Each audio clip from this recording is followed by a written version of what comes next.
അസ്സലാമു അലൈക്കും വറഹ്മത്തുള്ളാഹി തആല വബറകാതുഹു. 23-ാം യൂണിറ്റാണ് നമുക്ക് നോക്കാനുള്ളത്. ഈ ഭാഗത്തിൽ ഷോർട്ട് സ്റ്റോറിയെക്കുറിച്ചാണ് നാം പഠിക്കാൻ പോകുന്നത്. ആദ്യമായിട്ട് ഷോർട്ട് സ്റ്റോറിയെക്കുറിച്ചുള്ള ഒരു ചെറിയ ഇൻട്രോ ഇവിടെ കൊടുക്കുന്നുണ്ട്. ഷോർട്ട് സ്റ്റോറി എന്ന് പറഞ്ഞു കഴിഞ്ഞാൽ നമ്മുടെ ഹക്കീക്കത്തിൻ്റെയും ഖയാലിൻ്റെയും നമ്മുടെ സാങ്കല്പിക ലോകത്തിൻ്റെയും അതുപോലെ തന്നെ യാഥാർത്ഥ്യ ലോകത്തിൻ്റെയും ഇടയിൽ ഒരുമിച്ച് കൂട്ടുന്ന ഒരു കഥയാണ്, ഒരു ഉദ്ധരണിയാണ്.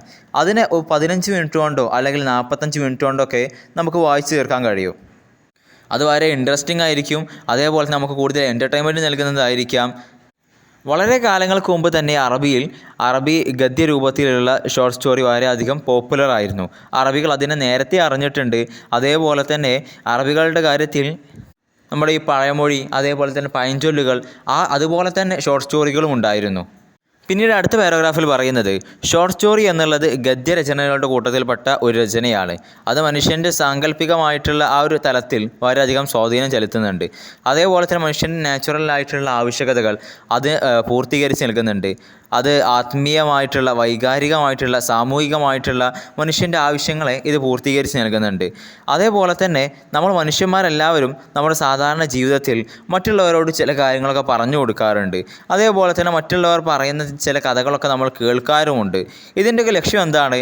മറ്റുള്ളവരോടുമായിട്ടുള്ള സഹവാസം ഉണ്ടാക്കുക, അവരോട് കമ്പനി ഉണ്ടാക്കുക, അല്ലെങ്കിൽ നമുക്കൊരു എൻ്റർടൈൻമെൻറ്റ് ഉണ്ടാവുക, അല്ലെങ്കിൽ വെറുതെ സംസാരിക്കുക, അല്ലെങ്കിൽ നമ്മുടെ ഒഴിവ് സമയത്ത് ചിലവാക്കാൻ വേണ്ടിയിട്ട് സംസാരിക്കുക. അങ്ങനെയൊക്കെ ആയിരിക്കും ഇങ്ങനെ ഉണ്ടാവുക. ഇത്തരം സംസാരങ്ങളിൽ നമുക്കെന്താണ് ഈ നല്ല നല്ല ഇൻട്രസ്റ്റിംഗ് ആയിട്ടുള്ള കഥകളൊക്കെ ഉൾപ്പെടുത്തിക്കൊണ്ട് ആ സംസാരങ്ങളെ വളരെയധികം ഭംഗിയാക്കാൻ കഴിയും. അത് യാഥാർത്ഥ്യത്തിൽ നടക്കുന്ന സംഭവങ്ങളെ കഥയായിട്ട് പറയാം, അല്ലെങ്കിൽ നമ്മളെന്താണ് ഭാവനയിൽ നിന്ന് കഥയുണ്ടാക്കി അങ്ങനെയും പറയാലോ. രണ്ടും പറ്റുന്നതാണ്. ഇന്ന് കാലത്ത് അറബിയിൽ ഷോർട്ട് സ്റ്റോറി വളരെയധികം പോപ്പുലറാണ്.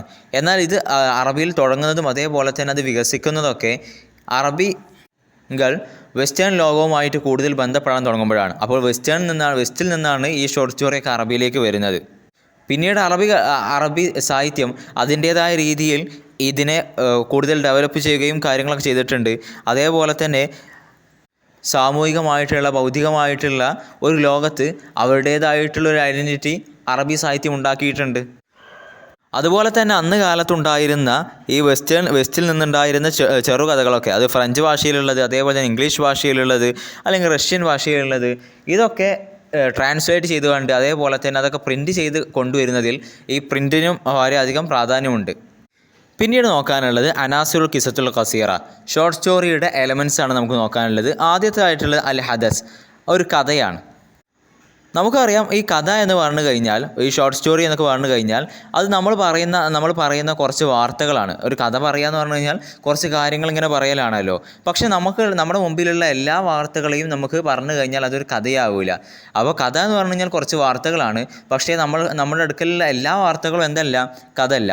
മറിച്ച് ഒരു വാർത്തകൾ കഥയായി തീരണമെന്നുണ്ടെങ്കിൽ അതിന് ചില പ്രത്യേകതകൾ ഉണ്ടാവണം. അതിലേറ്റവും ആദ്യമായിട്ടുള്ളതാണ് അതിന് ടോട്ടലായിട്ടുള്ളൊരു അസറും കൊല്ലിയും, ഒരു ടോട്ടലൊരു ആശയം ഉണ്ടാവണം എന്നുള്ളതാണ്. അപ്പോൾ നമ്മൾ 1-2 വാർത്തകൾ ഇങ്ങനെ പറഞ്ഞു. അതെന്താ, ഇത് പരസ്പരം അങ്ങോട്ടും ഇങ്ങോട്ടും കൂട്ടിച്ചേർത്താണ് പൂർണ്ണമായിട്ടൊരു ആശയം ഉണ്ടാവണം. ആ ആശയം ഉണ്ടാകുമ്പോൾ അത് കഥയായി തീരുള്ളൂ. ഏതുപോലെ അതിനെന്തുണ്ടാവണം, ഒരു തുടക്കം ഉണ്ടാവണം. ആ തുടക്കം എന്ന് പറഞ്ഞു കഴിഞ്ഞാൽ എന്തെങ്കിലും ഒരു പ്രശ്നമായിരിക്കും. എന്നിട്ട് അതിനൊരു മദ്യം ഉണ്ടാവണം. ആ മദ്യം എന്ന് പറഞ്ഞു കഴിഞ്ഞാൽ ആ പ്രശ്നത്തെ തുടർന്ന് വരുന്ന ആ ഒരു കോൺഫ്ലിക്റ്റുകളായിരിക്കും, അല്ലെങ്കിൽ മൂവ്മെൻറ്റുകളായിരിക്കും.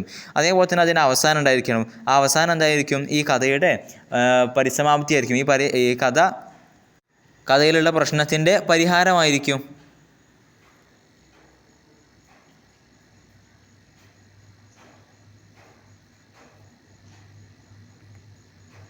അപ്പോൾ ഏത് കഥ എടുത്ത് നോക്കിക്കഴിഞ്ഞാലും അതിലൊരുപാട് കാലങ്ങളിലും അതേപോലെ തന്നെ വ്യത്യസ്തമായിട്ടുള്ള സമയങ്ങളിലും സംഭവിച്ചിട്ടുള്ള തുടരെ ഉണ്ടാകുന്ന പ്രവർത്തനങ്ങൾ അല്ലെങ്കിൽ വാർത്തകൾ ഉണ്ടാകും. അതിൻ്റെ ഒരു നിര തന്നെ ഉണ്ടാകും. അപ്പോൾ അതൊരു കഥയാവുള്ളൂ. ചുരുക്കത്തിലൂടെ പറഞ്ഞതെന്ന് വെച്ച് കഴിഞ്ഞാൽ, നമ്മളൊരു കഥ പറയുന്ന സമയത്ത് നമ്മൾ ഉദാഹരണം പറയുകയാണെങ്കിൽ ആമോടി, മുയലോടി, മുയലുറങ്ങി, അങ്ങനെ പറഞ്ഞിട്ട് കാര്യമില്ല. മറിച്ച് എന്ത് ചെയ്യണം, ഇത് മുഴുവൻ കണക്ട് ചെയ്തിട്ടുള്ള രീതിയിലുള്ള, ഇതൊക്കെ ഓരോ വാർത്തകൾ ആവുന്നേ ഉള്ളൂ. ഇതൊക്കെ മുഴുവൻ കണക്ട് ചെയ്താലേ എന്താവുള്ളൂ, അതിന് പൂർണ്ണമായിട്ടുള്ള ഒരു ആശയം ഉണ്ടാവുകയുള്ളൂ. അന്നേരം അത് കഥയായി മാറുന്നുള്ളൂ. പിന്നീട് രണ്ടാമതായിട്ടുള്ളത് ഷഖ്സിയാത്താണ്, അഥവാ ക്യാരക്ടേഴ്സാണ്. ഏതൊരു കഥയാണെങ്കിലും അധിക സമയത്തും അതൊരു നിശ്ചിത പോയിന്റിൽ നിന്ന് തുടങ്ങി പിന്നീട് അതിങ്ങനെ ഡെവലപ്പായി വരുന്നു. പിന്നെ ഒരു നിശ്ചിത പോയിന്റിൽ അവസാനിക്കുകയാണ് ചെയ്യാറ്. പക്ഷേ അങ്ങനെ ചെയ്തു കഴിഞ്ഞാലും പല സമയത്തും എന്താവുകയില്ല, ഈ കഥ ഒരു പൂർണ്ണമാവുകയില്ല. കാരണം അതൊരു പോയിന്റിൽ നിന്ന് തുടങ്ങുമ്പോൾ നമുക്ക് മനസ്സിലാവുന്ന എന്താണ്, എങ്ങനെയാണ് ആ കാര്യങ്ങളൊക്കെ സംഭവിക്കുന്നതെന്നാണ്. എന്തുകൊണ്ടാണ് സംഭവിക്കുന്നു എന്ന് അതിൽ നമുക്ക് മനസ്സിലാവണമെന്നില്ല. അപ്പോൾ എന്തുകൊണ്ടാണ് ഇതൊക്കെ സംഭവിക്കുന്നത് എന്ന് നോക്കുന്ന സമയത്ത് അതിൻ്റെ മറുപടി ഇത് ഈ രീതിയിൽ ചെയ്ത ആളെക്കുറിച്ച് അന്വേഷിക്കാൻ തുടങ്ങും. അപ്പോൾ ഇത് ചെയ്ത ആളെക്കുറിച്ച് അന്വേഷിക്കാൻ തുടങ്ങുക, അപ്പോൾ അതിൻ്റെ ക്യാരക്ടേഴ്സിനെ മനസ്സിലാക്കും. പിന്നീട് അടുത്തതായിട്ട് മൂന്നാമതായിട്ടുള്ളതാണ് പ്ലോട്ട്, ഹൈബക്ക എന്ന് പറയുന്നത്. ഹൈബക്ക എന്ന് പറഞ്ഞു കഴിഞ്ഞാൽ നമ്മൾ നോവലിൻ്റെ അവിടെ പറഞ്ഞതുപോലെ തന്നെ ഈ കഥയിലുള്ള സംഭവങ്ങളെ പരസ്പരം അങ്ങോട്ടും ഇങ്ങോട്ടും ബന്ധിക്കുന്നതാണ് ഒരു പ്ലോട്ട് എന്ന് പറയുന്നത്. അത് കഥയിലെ അടിസ്ഥാനപരമായിട്ടുള്ള ഒരു എലമെൻ്റ് തന്നെയാണ്. എത്രത്തോളം ഈ പ്ലോട്ട് കോംപ്ലക്സ് ആകുന്നോ അത്രത്തോളം അതിലുള്ള ഒരു ഇൻട്രസ്റ്റ് വർദ്ധിക്കുകയും ചെയ്തു.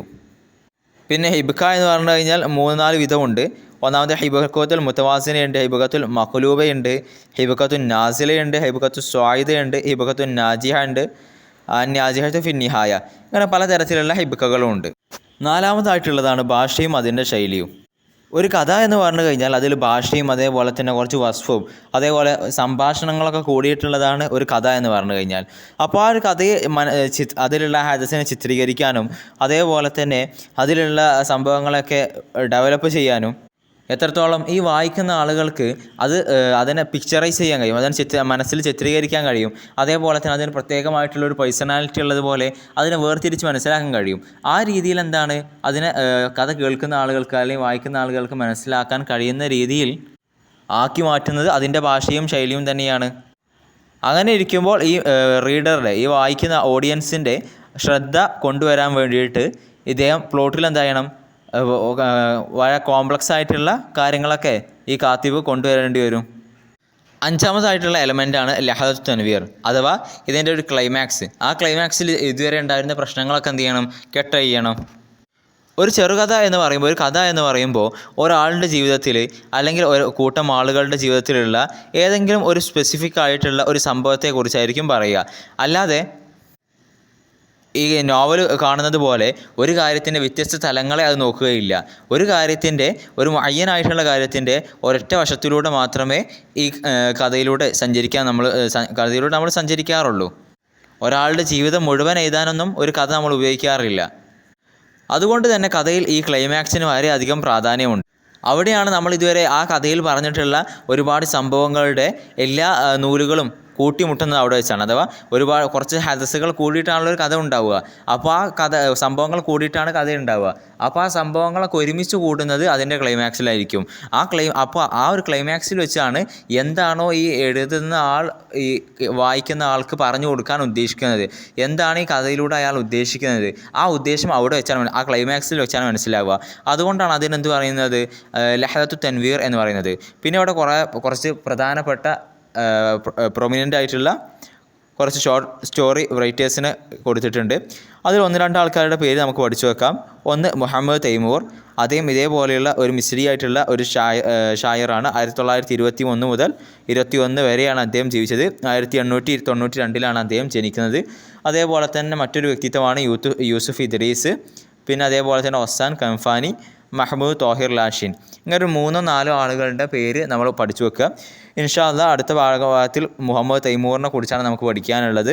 ഈ ഭാഗത്തൊക്കെ ഒരു എസ്സേ എഴുതാനുള്ള രീതിയിലുള്ള കുറച്ച് ഒരു ധാരണ നമുക്ക് ഉണ്ടാക്കി വെച്ചാൽ മതിയാകും. ഇൻഷാ അല്ലാഹ്. അസ്സലാമു അലൈക്കും വറഹ്മത്തുള്ളാഹി തആല വബറകാതുഹു.